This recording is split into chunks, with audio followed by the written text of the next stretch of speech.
పిఎస్ఎస్ఎంలో వచ్చేసి చాలా సేవలు చేస్తూ ఉంటాము.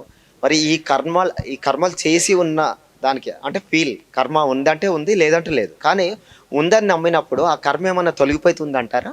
డెఫినెట్గా అండి. ఎందుకంటే ఎప్పుడు మన ఆలోచన ఎలా ఉండాలంటే సాధ్యమైనంత వరకు మన జీవితంలో మనం మంచి పనులు చేయడానికి ఎక్కువ ఉండాలి. ఎక్కువ మంచి పనులు చేయడానికి మనం ప్రయత్నిస్తూ ఉండాలి.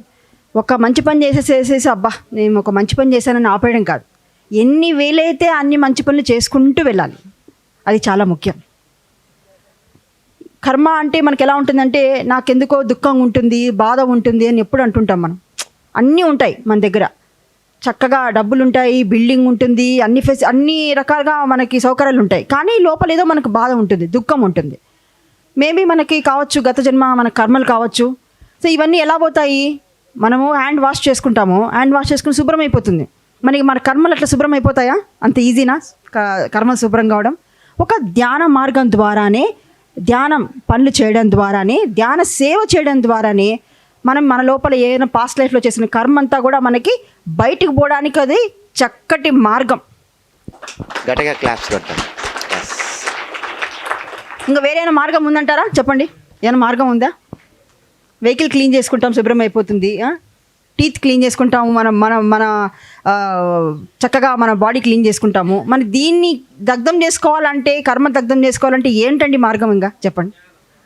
ఒక ధ్యానం మార్గం, సేవ ద్వారా మనకి ఏది ఉంటే అది మనం ఇవ్వాలి. ముఖ్యంగా గుర్తుపెట్టుకోవాల్సిన విషయం ఏంటంటే మనకు అవకాశం మనకు ప్రకృతి ఇస్తుంది. ఇందాక సార్ చెప్పినట్టు మనకి ఒకటి అవకాశం ఇస్తుంది. అవకాశం ఇచ్చినప్పుడు నేను ఎందుకు ఇవ్వాలి డబ్బు? పక్క వాళ్ళు ఎవరైనా ఇస్తారులే. మనం ఎవరైనా వచ్చి మనకు అడుగుతారు, చక్కగా మీరు అన్నదాన కార్యక్రమంగా లేకుంటే ప్యాంప్లెట్స్ కొట్టించడానికో ఏదైనా ఒక ధ్యానం పర్పస్ కావచ్చు. నేను ఎందుకు ఇవ్వాలి అనుకుంటే ఆనందం ఉండదు. ఎందుకంటే కర్మ బయటికి రావాలా అంటే నాకు ఒక అవకాశం వచ్చింది, నాకు ఇచ్చేసేయాలంతే. మేము ఒకప్పుడు ఎలా ఉండేది, మేము నార్త్ ఇండియా చేసాం మొత్తం. నార్త్ ఇండియా అంటే ఎంత కష్టం అండి మీరు చెప్పండి. హిందీ మన ఊర్లో మనం చేయడానికే ఎంతో కష్టము.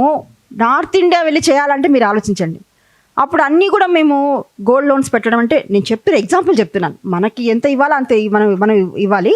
గోల్డ్ లోన్ పెట్టడము ఎందుకు పెట్టాము? మనకు వచ్చిన అవకాశం, మనకి ఎప్పుడైనా గుర్తుపెట్టుకోండి, జీవితంలో మనకి ఎదురుగా వచ్చిన అవకాశాన్ని మనం మిస్ చేసుకుంటే అది మళ్ళీ వస్తుందా అనేది మనకు తెలియదు. మేము అప్పుడు ధ్యాన మహారాష్ట్ర చేస్తున్నప్పుడు కానీ, నార్త్ ఇండియా చేస్తున్నప్పుడు కానీ మా దగ్గర ఏముంటుంది పెట్టేశాం. మా సారు 5 years వర్క్ చేశారు, అసిస్టెంట్ ప్రొఫెసర్గా వర్క్ చేశారు మహబూబ్నగర్లో.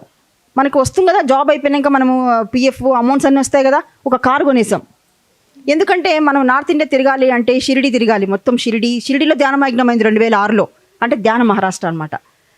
అప్పుడు ఉన్న అమౌంట్ పెట్టేశాం. మనం అనుకోవచ్చు ఎందుకు పెట్టాలనుకోవచ్చు, కానీ డబ్బు కావడం సంపాదించుకోవచ్చు, కానీ అవకాశం మళ్ళీ తిరిగి వస్తుందా? మళ్ళీ అది తిరిగి మనం రిపీట్ చేయగలుగుతామా? కాబట్టి ఎప్పుడు సమయం చాలా ముఖ్యము. ఎన్ని వీలైనంత అన్ని పనులు మనము తప్పకుండా మంచి పనులు చేస్తే కర్మ మనకి మనమే గమనిస్తాం. వేరే ఒక అమౌంట్ ఇచ్చినప్పుడు కానీ, లేకుంటే ఇంకేదో మనం సేవ చేసినప్పుడు కానీ లోపల మనకి ఆనందం కలుగుతుంది. ఇంట్లో ఉండి అంతవరకు అన్ని ఫెసిలిటీస్ ఉన్నాయి, ఏసీ వేసుకున్నా మనకు ఆనందం రాదండి. మనం చక్కగా అలా ఇచ్చినప్పుడు చూసిన ఆనందం ప్రతి ఒక్కరు మనం పొందింటాం, ఆల్రెడీ మనం అనుభూతి పొందింటాము. అది గమనించుకోవాలి. సమయం ఎక్కువ వేస్ట్ చేయకోకుండా మనకు వచ్చిన దాన్ని మనకు ఎంత ఇవ్వగలుగుతామో అంత సేవ ద్వారానో, మనం ఒక డబ్బు రూపంలో ద్వారా కానీ మనం ఇస్తూ వెళ్ళాలి. ఇందాక చెప్పినట్టు ఎన్ని వీలైతే అన్ని ఎక్కువ పనులు, మంచి పనులు చేస్తూ వెళ్ళాలి. సమయం ఉంది అనుకోకూడదు, సమయం తక్కువ ఉంది. తొందరగా మనం వచ్చిన పర్పస్ని, ఇక్కడ భూమి మీద వచ్చిన పర్పస్ని మనం తొందరగా మనం ఉపయోగించుకోవాలి. అదే అంటారు కదా, గాడ్స్ ప్లాన్ మనకన్నా దేవుడు ప్లాన్ పెద్దది చాలా. కాబట్టి ఎప్పుడు కానీ ఏంటంటే చేసుకుంటూ వెళ్ళేది ఒక్కటే మనం నేర్చుకోవాలి. ఇందాక డిస్కషన్ జరిగింది. ఎప్పుడు కానీ మన ఎలా ఉంటుందంటే పేరు, ఈ చేస్తున్నప్పుడు సేవ ఉంటుంది, సేవ చేస్తుంటాము, పేరు అనేది గుర్తొస్తూ ఉంటుంది.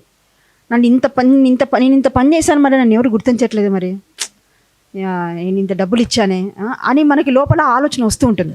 ప్రతి ఒక్కరికి వస్తుంది, న్యాచురల్గా వస్తుంది ఆలోచన. కానీ దాన్ని ఎట్లా మనము ఓవర్కమ్ చేయాలి అంటే ఒక సేవతో పాటు కొంచెం జ్ఞానం కూడా మనకి కావాలి. లేకుంటే ఏమవుతుందంటే మనకి ఈగో అనేది వచ్చేస్తుంది. నేను చెప్పాను క్లాసెస్, నేను ఇచ్చాను డబ్బులు, నాకన్నా నేను ఎవరున్నారు చేశాను సేవ. నేను సేవ చేశాను. అలా ఎక్కడో చోట మనకి అంటే అంత మంచి పని చేస్తున్నాం మనం. చేస్తున్నప్పుడు ఏమవుతుందంటే జ్ఞానం లేకపోతే ఎక్కడో చోట మనము అలా పడిపోయే అవకాశం. ధ్యానం రోజు చేయడం అనుకోండి, చేయడం కానివ్వండి, బుక్స్ పత్రికలు ఊరికే చెప్పారా, ధ్యానము, సజ్జన సాంగిత్యము, స్వాధ్యాయం అని స్వాధ్యాయం, సజ్జన సాంగత్యం. ఎస్. ఇలా ఏంటంటే మనల్ని మనం డెవలప్ చేసుకునే క్రమంలో సేవ చేసే టైంలో ఏమవుతుందంటే నాలెడ్జ్ పెట్టుకుంటే ఏమవుతుందంటే ఈగో మటుకు ఎట్టి పరిస్థితి రాదనమాట. మనము మన మన డెవలప్మెంట్ కోసం మనం చేసుకుంటున్నాం, మన కోసం మనం చేస్తున్నాం. పక్క వాళ్ళని ఉద్ధరించే కోసమా మనం ఉద్ధరించే కోసం చెప్పండి. ఫస్ట్ మనం సేవ చేస్తున్నాము అంటే మనల్ని ఉద్ధరించుకునే కోసమే మనం చేస్తున్నాం. ఇంకా మనకి ఈగో ఎక్కడి నుంచి వస్తుంది? మనకి ఇంకా రాదు. కాబట్టి ఇది కూడా చాలా ముఖ్యం. అన్నీ చేసుకుంటూ సేవ చేసుకుంటూ అన్ని పనులు చేసుకుంటూ మనకు మనం సపోర్ట్ ఎలా ఇచ్చుకోవాలి, సొంత సపోర్ట్ అంటారు కదా, ఎలా ఇచ్చుకోవాలి. ఎప్పుడు పక్క వాళ్ళు చెప్పరు కదా, గురువులు చెప్పడం కానీ అన్నీ చెప్తూ ఉంటారు. కానీ మన సొంత సపోర్ట్ మనం ఎలా ఇచ్చుకోవాలి అంటే ఒక నాలెడ్జ్ ఎప్పుడు మనం పెట్టుకుంటూ ఉండాలి. సో మా అమ్మాయి యాక్చువల్గా ఏంటంటే ఇప్పుడు ఇంటర్ సెకండరీ చదువుతుంది.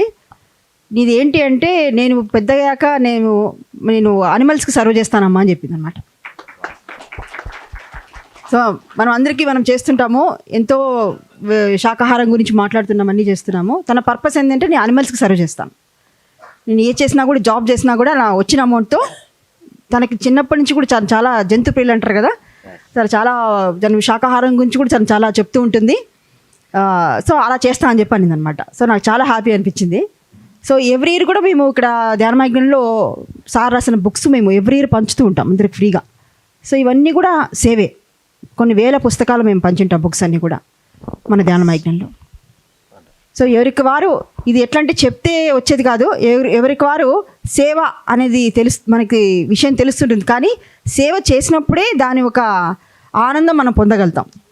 అంటే ఇది ఊరికే ఎంత చెప్పినా మనం సొంతంగా మనం చేయాలి సేవ. ఇప్పుడు మేమంతా చెప్పేసి వెళ్ళిపోతాము, మీరు మర్చిపోతారు. అలా కాకుండా మనం గట్టిగా అనుకొని సేవ చేసినప్పుడు అంటే ఇంప్లిమెంట్ చేసినప్పుడే ఈ సేవ నిజంగా మనం సొంతంగా అనుభూతి పొందగలుగుతాం. ఎక్స్పీరియన్స్ అనేది మేము చేసాం కాబట్టి ఎక్స్పీరియన్స్ వచ్చింది, మీరు చేస్తే మీకు ఎక్స్పీరియన్స్ వస్తుంది. మనకు వింటే మనకు రాదనమాట. సో ప్రతి ఒక్కరూ మీరు అందరూ సేవ చేయాలని ఏదో రకంగా మీకు అనిపించిన విధంగా మీరు చేయాలని కోరుకుంటున్నాను. Thank you so much madam.